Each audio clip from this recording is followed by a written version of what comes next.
It's a rather short chapter, so we'll probably get through all of it today, because it is somewhat of a continuation of what he had just talked about in chapter 5.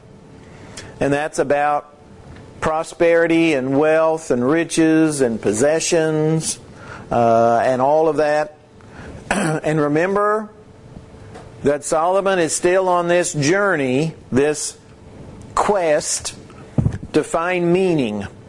Everybody wants to believe that their life has meaning, that their life has a difference, that we make a difference.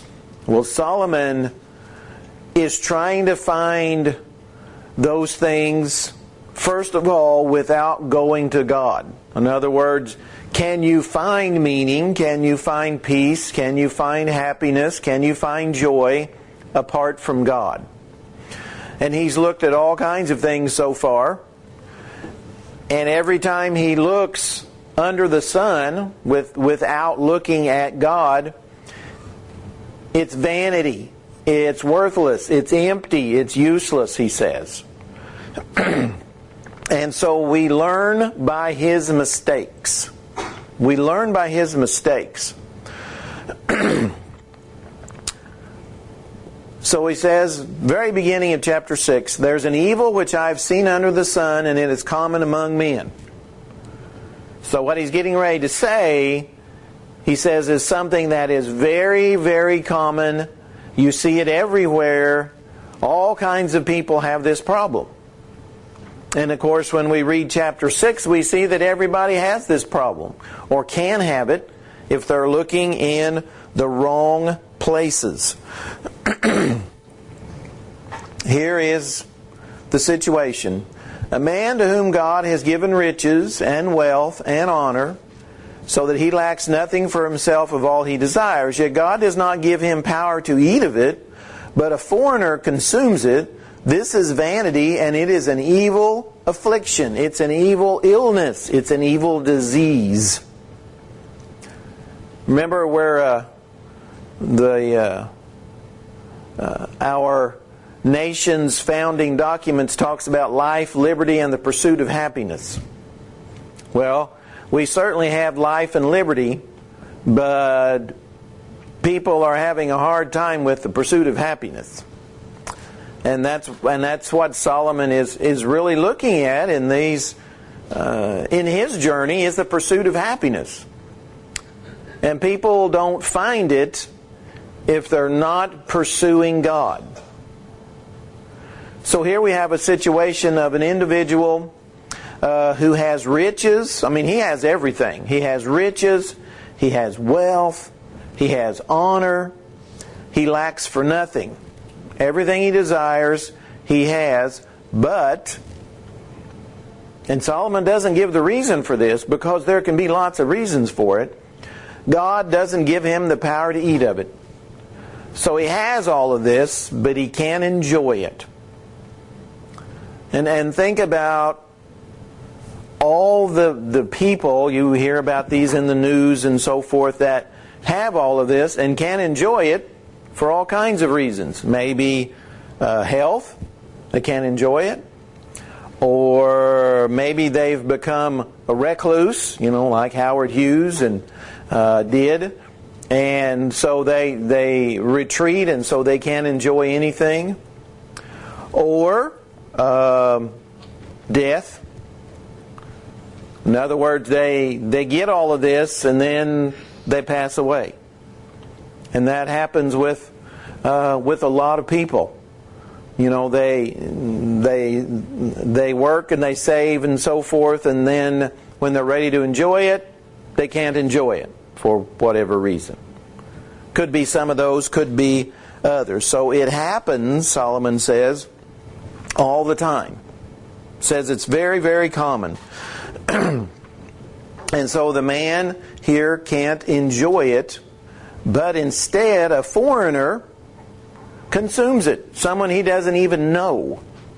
Someone he doesn't even know ends up taking it. And boy, does that happen a lot too. There is, you might say, it's the here today, gone tomorrow syndrome. And it can vanish that quick, Solomon says.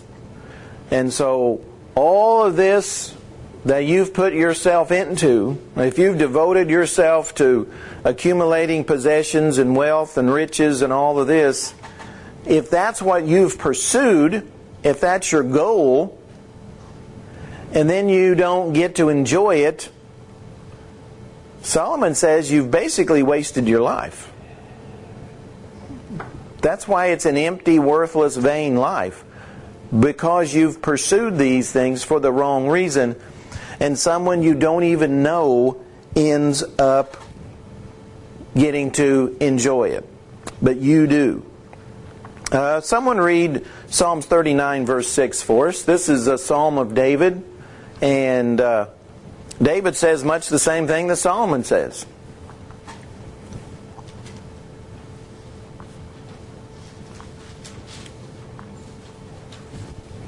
Surely every man walks in a vain show.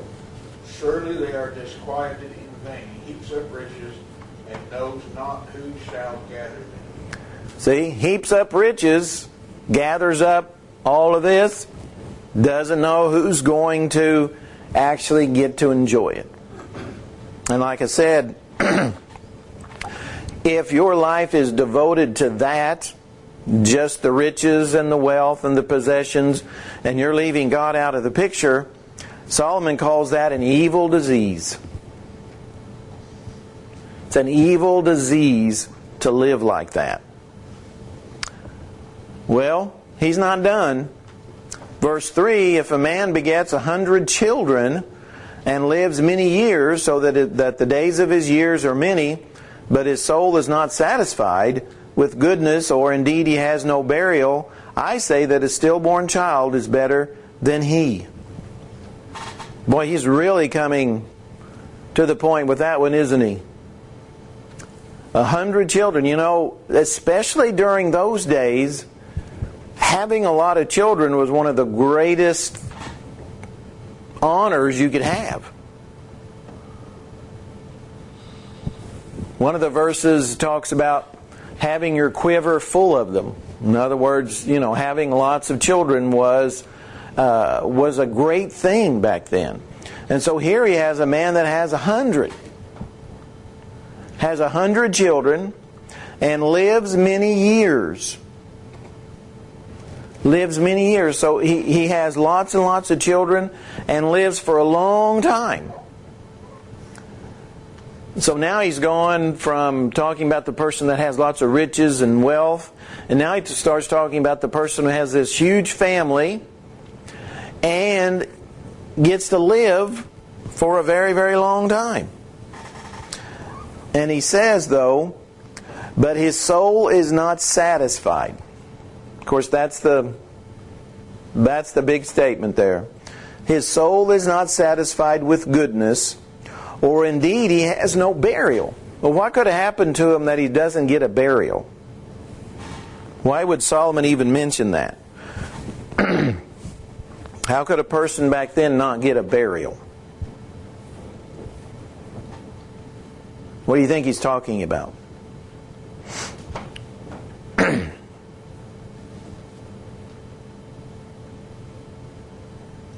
Ideas?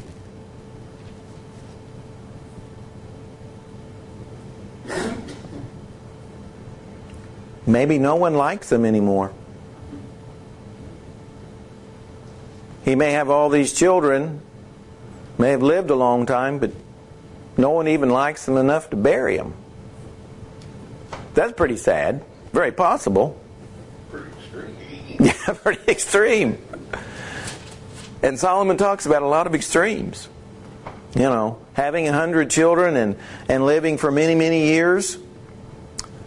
But this guy, his soul is not satisfied with goodness. And it's interesting that he uses the word soul there. His soul is not satisfied. His soul is not satisfied. And he's very unhappy. For whatever reason, he doesn't say why he's unhappy. But he's unhappy. And he says, I say that a stillborn child is better than he. Well, why in the world would he say that a stillborn child who basically doesn't experience any life, why would he use that expression? Why would a stillborn child be better than this man who's had all these children and lived for all these years? Okay? Stillborn child is safe. All right? Stillborn child doesn't have to experience the pain and suffering and all of these things that maybe this other guy has. So Solomon is saying there might be cases where he says that's true.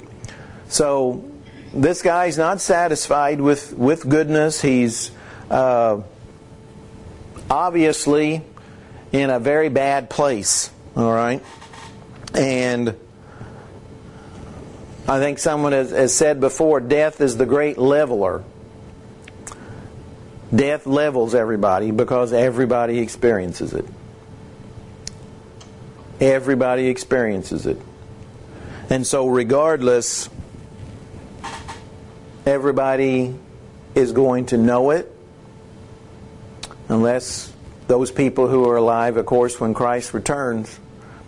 But everybody else is going to experience it. Well, he says, verse 4, "For it comes in vanity and departs in darkness, and its name is covered with darkness." It goes in darkness. If he's still talking about the stillborn child, we would understand what he's talking about, because the stillborn child doesn't experience light, doesn't experience the light of day, doesn't experience the world, hasn't experienced things that are going on in the world.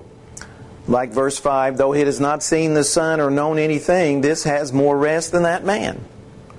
So the stillborn child, hasn't seen the light of day, hasn't, as he put it, hasn't seen the sun, hasn't known or experienced things in this life, he says, but it will have more rest than that man, because that man was never satisfied.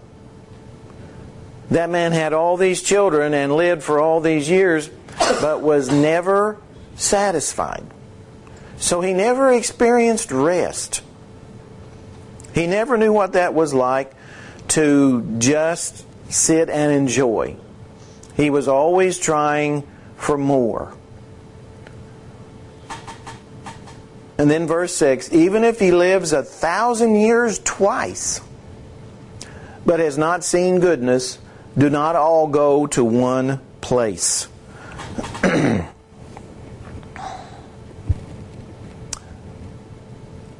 Everybody, if you're like me, you've been to a lot of funerals. As a preacher, you go to a lot of funerals and seen a lot of people pass away. I've presented lessons, sermon lessons and messages to people I'd never even met. Had no idea about them or anything about them. The saddest funeral I ever went to was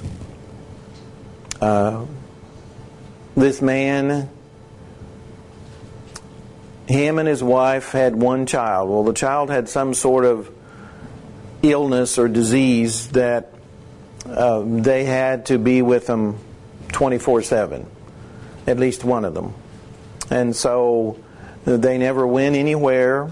The man worked, I don't remember where it was, and they had no friends, and they didn't have any family, essentially, and the child lived for many, many, many years into an adult.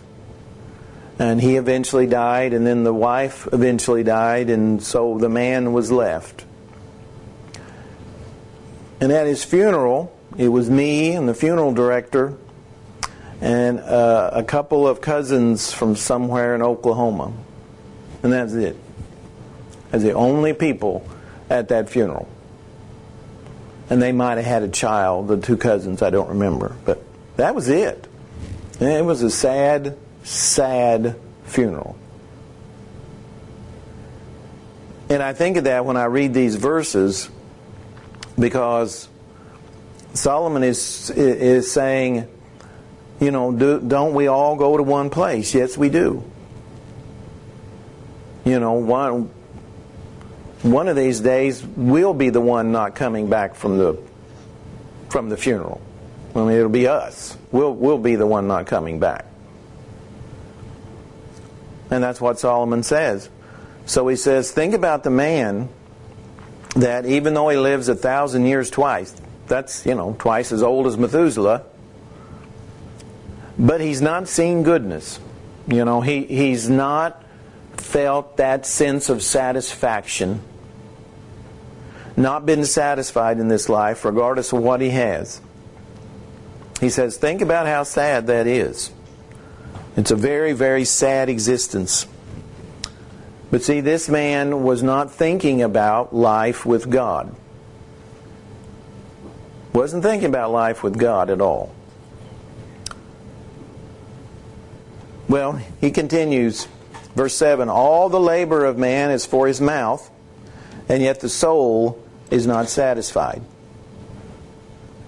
That just kind of sounds like our country, doesn't it? Our country is about laboring for our mouth, but not feeding our soul. Not feeding our soul. It's a sad thing to consider. But people spend an awful lot of their lives working for their physical desires, but they never think about the next life. They never think about the next life. Like the one Jesus talked about, the guy that he had his barns were full and he had so much that he said, let's tear these down and build bigger ones. And then he said, once I do that, I can just sit back and eat, drink, and be merry. Jesus said that very night his soul would be required of him. That man's soul was not satisfied. So if all we ever do, Solomon says, is think about this life, then our lives are empty. They're vain. We've got to think about the next life and what it means. He says, for what more has the wise man than the fool? What does the poor man have who knows how to walk before the living? Better is the sight of the eyes than the wandering of desire. This also is vanity and grasping for the wind. He says, wisdom and poverty aren't guarantees to being satisfied. He says, again, if the wisdom you're talking about is worldly wisdom, he says it's not going to help you be satisfied in this life. It's not an advantage. Neither is poverty. The Bible says, don't give me poverty or riches. It's best to be someplace in the middle. He says, better is the sight of the eyes than the wandering of desires. People's desires wander, don't they? They're never satisfied for very long. If they buy something, I think about cell phones a lot, because as soon as you get one, well, there's a better one that just came out. And they're noisy. It's just immediate.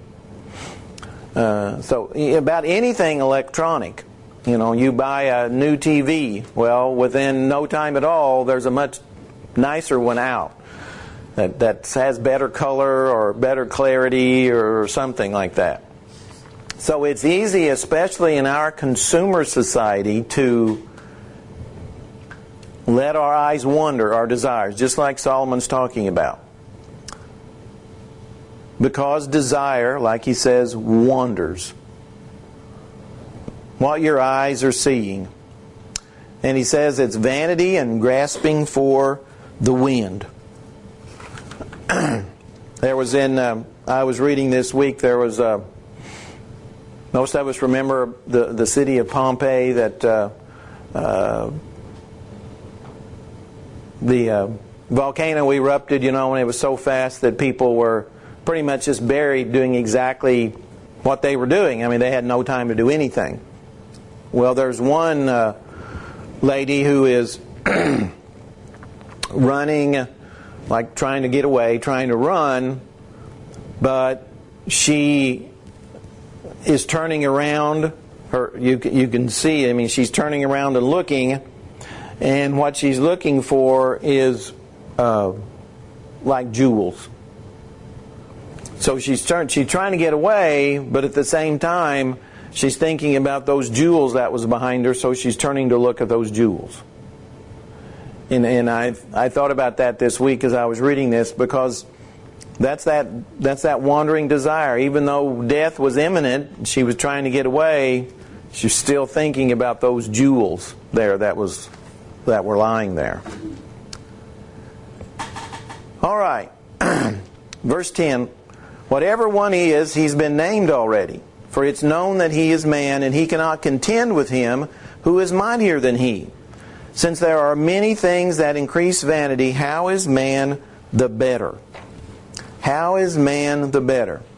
For who knows what is good for man in life, all the days of his vain life which he passes like a shadow? Who can tell a man what will happen after him under the sun?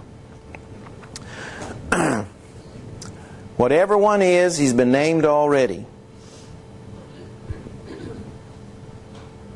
What's happened once has happened a million times. It's happened before. Life is just the same old life. There are so many things that increase vanity. And it says, who can contend with him who is mightier than he? Probably talking about God there. Who can contend with God? Who is stronger than God? Who's going to win an argument with God? Well, it certainly wasn't Job, because he lost that argument real badly. He tried to argue with God about some things, and God came back and told Job how it was. And Job then realized, I don't know anything. That's how he got ended up. A little bit out of his league. And that's what Solomon is saying here. Who can contend with God? Well, God's mightier than you, and more powerful and more knowledgeable, and knows the end from the beginning. So, who are we to answer back to God? It's a very dangerous thing to do. And he says, so, for who knows what's good for man in life, all the days of his vain life which he passes like a shadow. Well, the only person that knows that is God. We think we know what's good for us. We think we know what's good. But if God hadn't told us what's good, we would never really know. That's why we need to spend more and more time in the book. Because it's the only source of knowing what's really good for us. If it wasn't for the Bible, we would have no idea about life after death. Because no one can come back and tell us. That's why we desperately need to know what the Bible is saying.